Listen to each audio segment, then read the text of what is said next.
今天又是过来修一个美的5匹空调啊，双风扇的。用户说不制冷，让我过来加氟。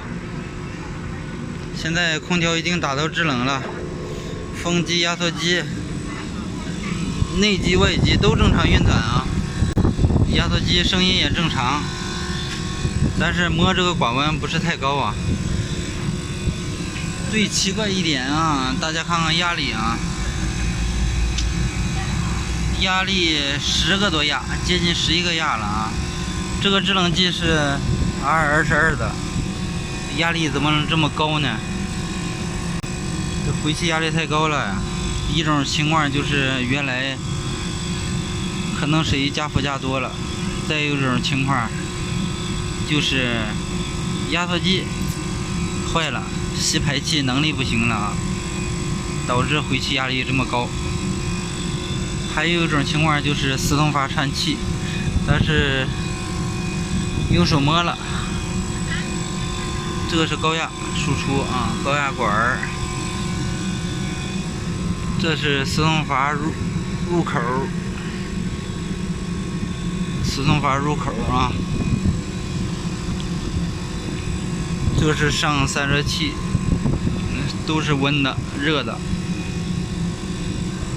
这是中键，这个是回压缩机的啊，回压缩机的是这个管啊，中键这个管。四通阀串气的最明显特征是什么呢？就是中键这个管是热的，因为它串气了嘛，高压气体来了以后啊，本来应该上这个边上两边，制热是上这边，制冷上这边，管是热的。如果中键这个是热的，那肯定串气了，高压管啊，直接到回气管了，造成这个四通阀串气，可以造成这种现象。这个是相对好判断的。现在呀，这个回气中键回气的啊，是常温的，并不是热的。这说明啊，这四通阀没有串气的现象。但是这个空调啊，如果谁家氟能加这么高的压的话，压缩机声音也应该不正常啊。但现在压缩机声音是正常的，也没有压缩机也没有反转，因为这个带相续保护的啊，也没有反转。如果反转了，压力也不能这么高。反转的声音，压缩机声音就不对了。现在呀，只有一种情况，就是压缩机吸排气能力不行了啊，就不排气了，造成这个回气压力这么高。为了验证我这个说法，我现在就把制冷剂给它放到5个压，看看它效果能不能上去啊。现在就给它放一下试试。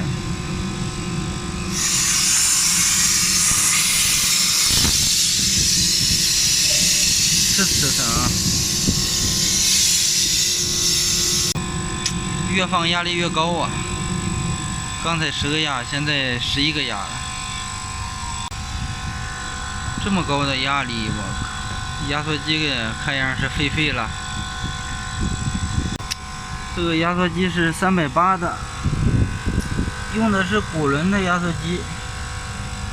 这鼓轮的压缩机挺耐造的呀，不应该出现这种问题。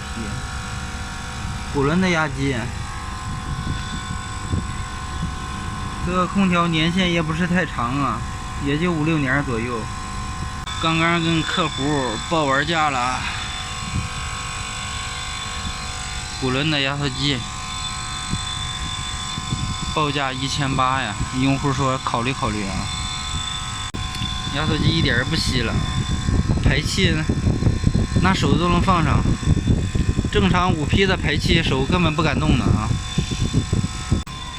好了，本期视频呢就和大家分享到这里，喜欢的朋友请点击关注转发，咱们下期再见。